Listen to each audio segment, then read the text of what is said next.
Hello, everyone in the world of Kamishibai. My name is Bernard Caleo, and I am speaking to you across the vasty reaches of time and space from Melbourne, Australia. I am speaking to you from the lands, the traditional lands of the Bunwarang and Woiwarang people. These are the languages spoken by the Aboriginal people in this part of Australia, southeast Australia. Well, they're two of the languages of an enormous nation called the Kulin Nation.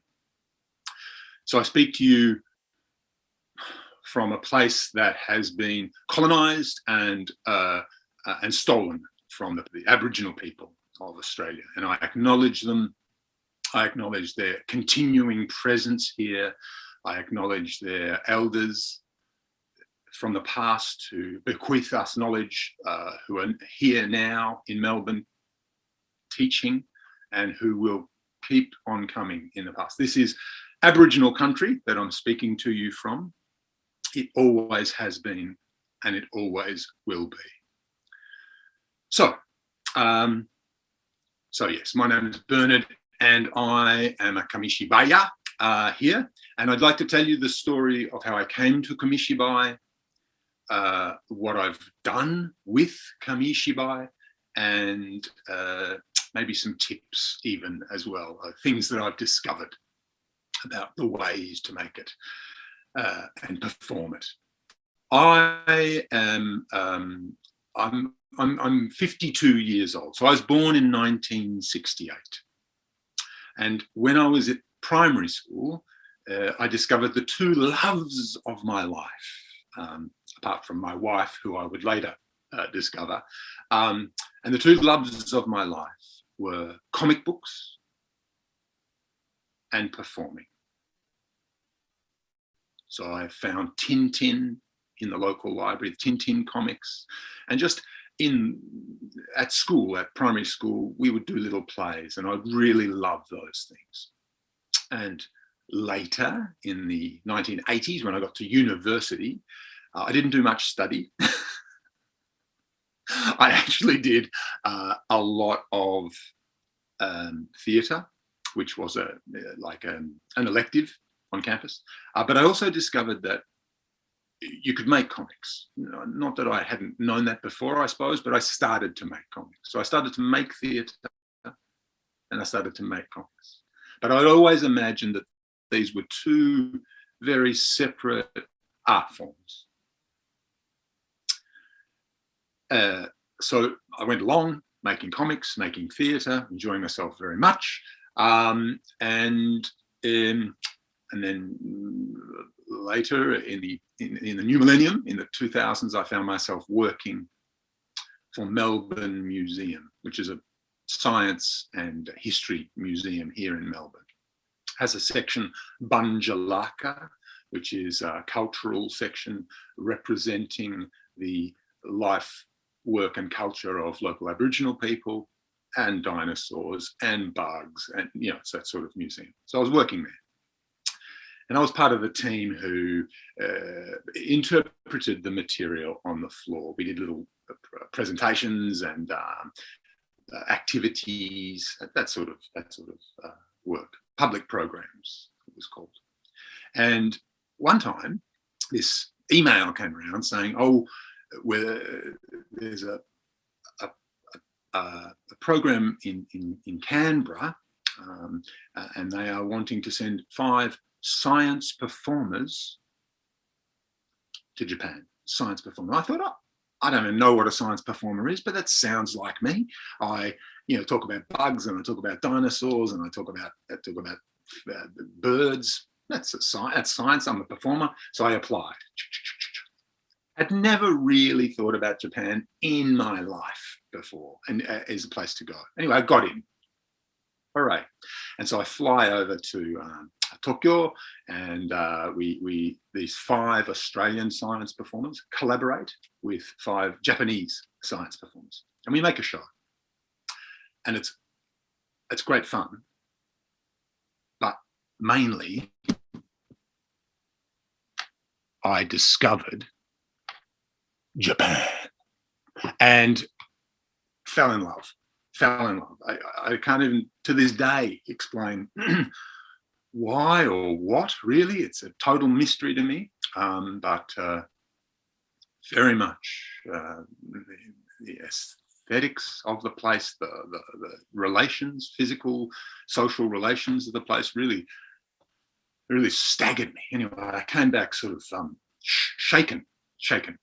Anyway, and wondering what to do. What do I do with my life now that discovered the best place in the world, and where I feel at home? Weird. And so one day I was sitting in a favorite cafe and looking out the window, and this particular cafe in Melbourne looks across to a bookshop, and in the bookshop window was, unsurprisingly perhaps, a book. And the book's name was manga, and I recognize that word, but the other word was Kamishibai.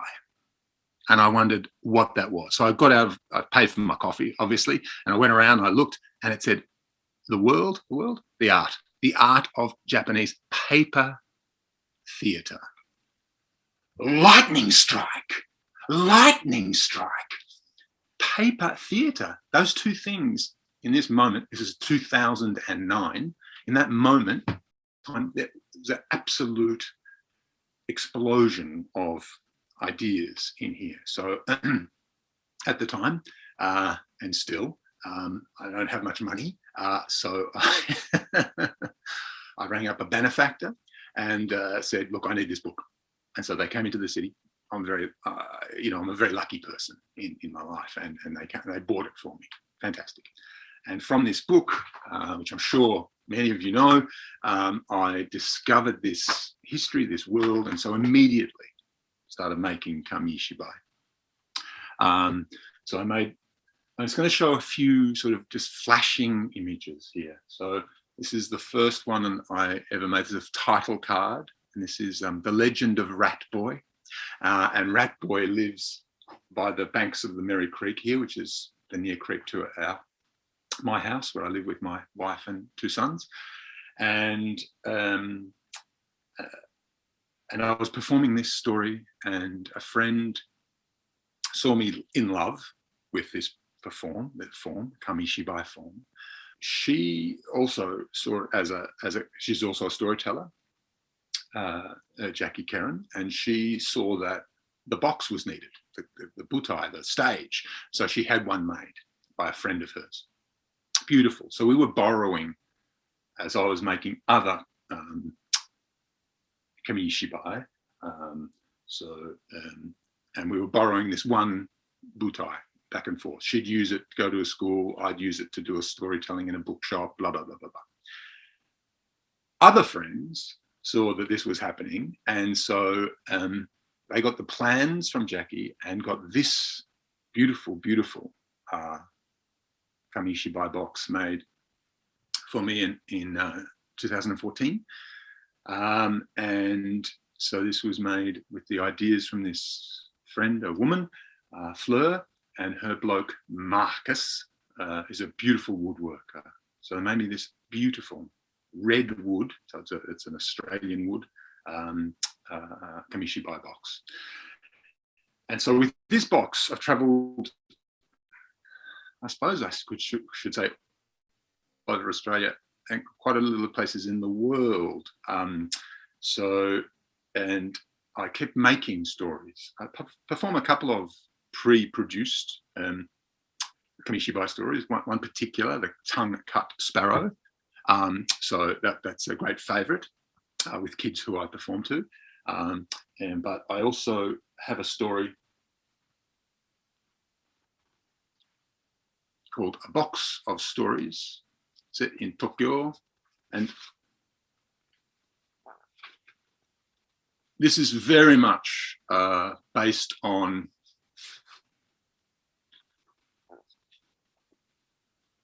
the beautiful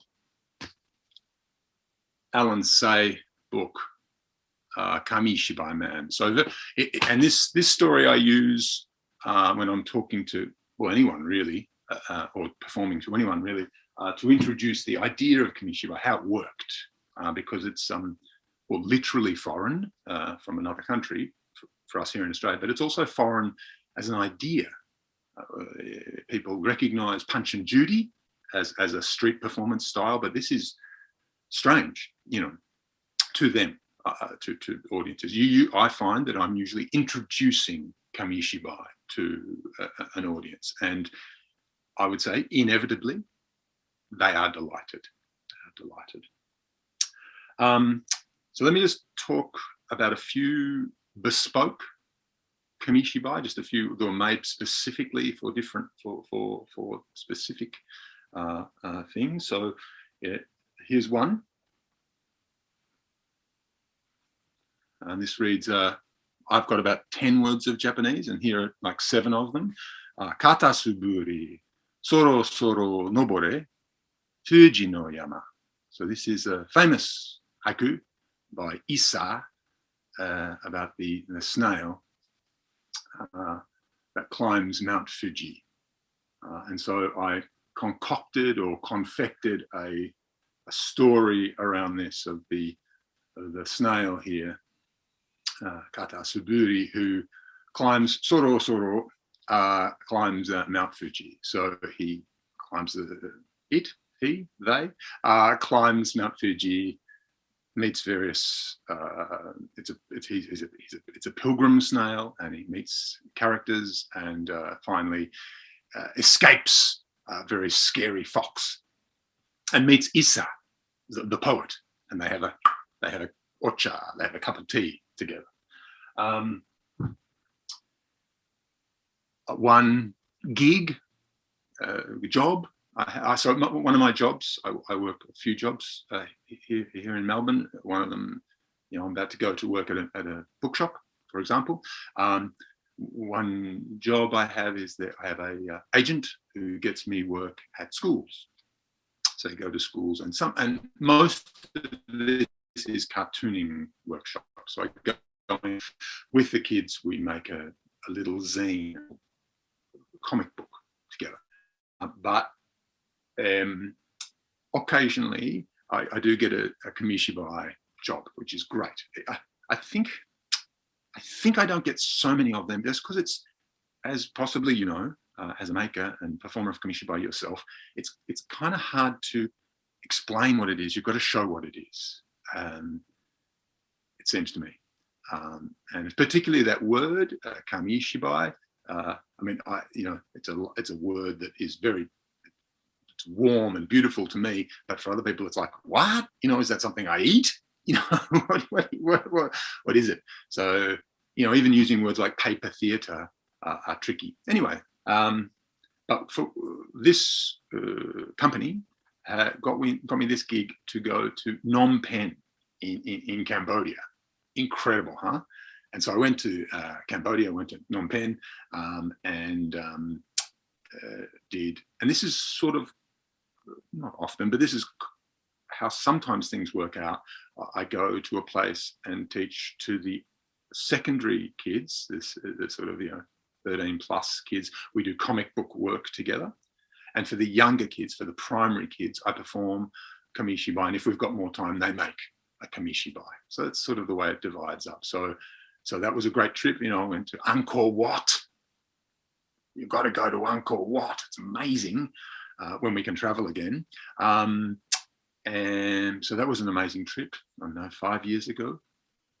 And a bit longer ago, I got a job up in Arnhem Land, which is up in the Northern Territory here in Australia, and went to an Aboriginal community, Gunbalanya, and in that community, I worked in the school and did work with the kids and told Kamishibai stories and invited them to make Kamishibai stories. We had a lovely concert, I suppose, at the end of the week, where some of the kids told their stories. And so I was just looking through my cards and found this story here, which was really made on very thin paper, but this is a story from one of the kids, and it was about python, lots of snakes and lots of mangoes. You can see the mangoes hanging there. It's about a guy who comes driving his four-wheel drive and scaring all the animals, and the snake gets very worried, and the snake drops from the mango tree, and the snake drops onto the wheel, to the window of the driver. The driver's quite scared. In fact, the driver is so scared he turns into a mouse. The python eats the mouse, and the animals drive off in the car together, leaving the poor old frog on the road behind them. So that was a story that one of the kids up in Gunbalanya sort of generated, and then can't remember now, did they not have time, but I sort of sketched it together on the night before the concert. I also love to make occasional Kamishibai, by which I mean, something that really just speaks to the moment, to the occasion of the people who are together. And one of those that happened last year was the great picture book maker Judith Kerr, who wrote the Tiger Who Came to Tea, beautiful children's book. Died in 2019, and my mum said, "Hey, tonight sometimes my family all get together and have dinner together," and she said, "I'd like a Kamishibai tonight to celebrate Judith Kerr's life." So I just made a little 4-card Kamishibai that night. This is my version of Judith Kerr's Tiger Who Came to Tea. The tiger that came to tea. Once upon a time, Mukashi. Once upon a time, there was a knock at the door of our house, and at the door was a tiger. The tiger was a friendly tiger, but the tiger invited itself into the house and led Mum and Dad down to the kitchen, saying all the time, "Do you have anything to eat? I'm quite hungry. Do you have anything to eat?" And Mum said, "Well, yes, we do."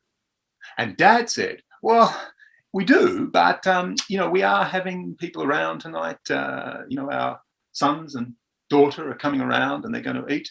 "Don't worry about that," said the tiger. "Just show me the food." And the tiger came into the kitchen, and the tiger saw the food, and the tiger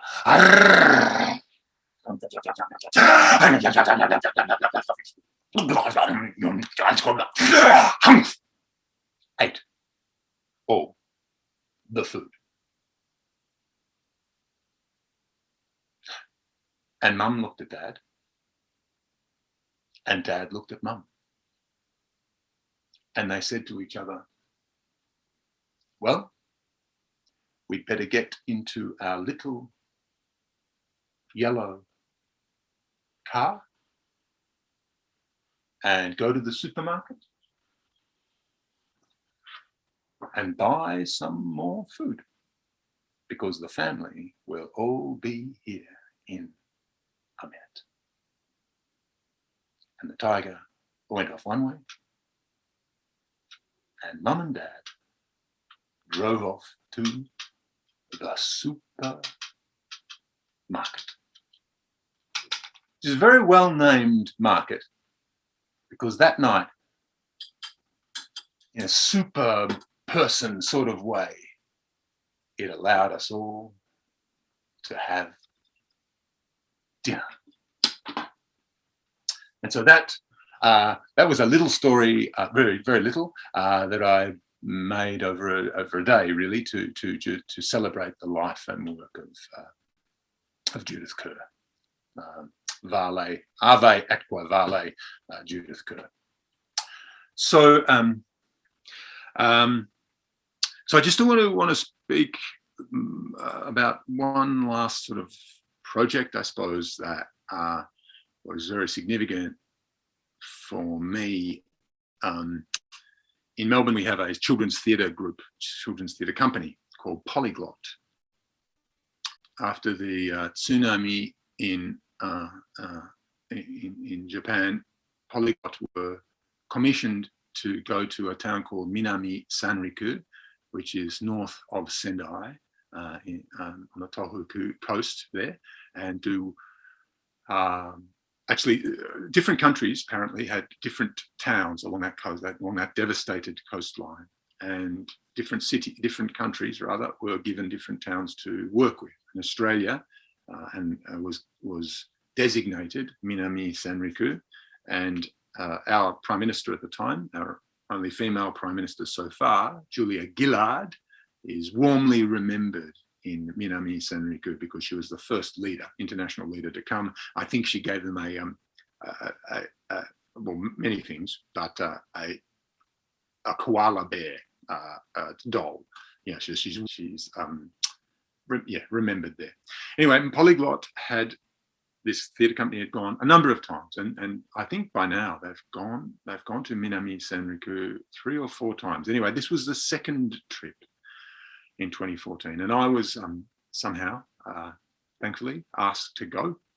A little crew of 3 puppeteers. I'm not a puppeteer, I'm a comic book maker, but what I suggested was that we frame this project, this visit to Minami Sanriku, by making some sort of Kamishibai, big Kamishibai. And they liked that idea. And so did Achi Kochi, which is a theatre group, or no, music group rather, from Yokohama. So we all met in Tokyo, the group from Melbourne and the people from Yokohama, and we drove up together to Minami Sanriku, very, very beautiful bay, Shizugawa Bay, and still extremely damaged at that time. The idea was that because the tsunami had broken apart families, had sent old people to live in one area and you know, parents and children to live somewhere else, that the project wanted to bind those people together again. So we went to old people's accommodation, which was, you know, sort of still emergency accommodation.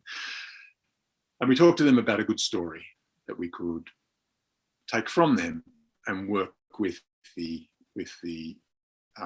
kids, and then with the kids, the primary school kids, and then actually take that story, the story that we generated with the primary school kids, to kindergartens. In fact, the old people said, I think you should take Momotaro, Peach Boy. So we said, sure, fine. So we went to the primary school and said, look, your grandparents have said, let's do a Momotaro story. And so what happened was we discovered, created, wrote, drew, built with these primary school kids in Minami Sanriku primary school, a story called Momotaro Tsugi wa! Momotaro, what next? Momotaro, what next? And so we did the next chapter of the Momotaro story. So Momotaro, you know, he defeats the Oni, the ogres, the demons, and then he comes back home and everybody lives happily ever after. Really? what was the next part? So we all made up this next part of the story where, you know, an Oni comes back to the Momotaro's village, and you know, he's a bit worried, you know, he's a bit upset, and you know, it's very funny. And then we took this, but we made enormous backdrops, so big squares, like Kamishibai squares, but big. And then big, what do I mean by that? I mean like 3 meters by 2 meters, backdrops really, like theatre backdrops. And then made puppets of the Oni of Momotaro. And so it was like it was like a Kamishibai comics theatre mashup. We called it a mega Kamishibai. And then so once the primary school kids had helped us make the puppets, make the props, make the story, then we toured this little show with Japanese performers and Australian performers to kindergartens around that area. I suppose I want to finish up this part of my talk by saying that very much, you may have detected this already, but really I identify as a Gaito Kamishibaya. Very much I want to be in there, I want to be making noises, I want to be making voices. I often get out from beside or befront of and get in and not wrestle with kids, but you know, I become a dog or I become a dinosaur. So it's very much not that other version of Kamishibai, which I have, you know, and which is a much more reserved mode. So yeah, I'm a Gaito Kamishibai. That's sort of in a nutshell what I've done with Kamishibai. I'd have to say also, or acknowledge that Jackie Keren's story Split Dog, which I hope she'll talk about, is a hit in my quiver of, you know, I've got lots and lots of Kamishibai stories, but I've got like 5 that are just like surefire, and Split Dog is definitely in there. It's a really great, it's very Australian, it's very active. It's a beautiful story. So that's Jackie's story, Split Dog. Wonderful. I suppose keeping in mind that we're trying to share tips with each other, I would very much not encourage, but just share this, that I always ask for a whiteboard when I'm performing Kamishibai at a library or at a school. And that whiteboard means that you can write up, draw up the explanatory material, like put up the word, I often draw me going to Japan. When I perform Momotaro, I must say, I don't do it with the box. I do it as a drawn Kamishibai. So on the whiteboard, quick draw, very quick, like abysmally quick, horribly quick. But it's fantastic, of course. As we all know, you point to a blob on a Kamishibai picture and you say, when the frog entered the picture, everybody goes, oh, it's a frog. You know, it's a beautiful play of identification and representation. Yeah, I think I love that.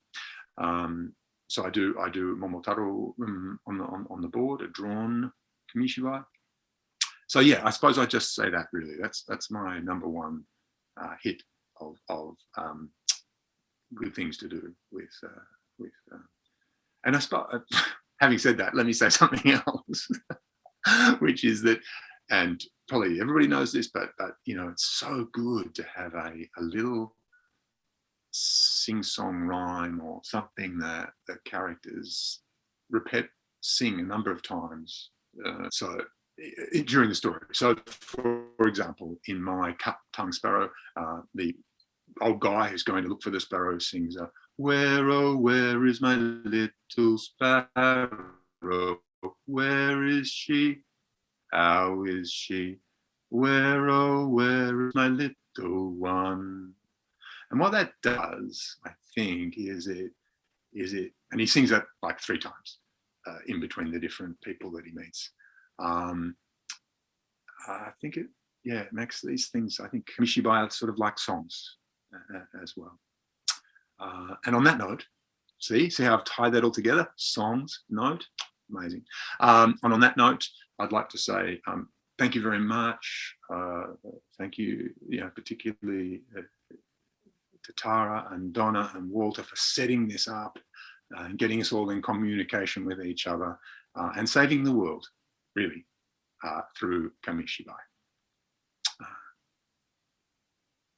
Bye-bye.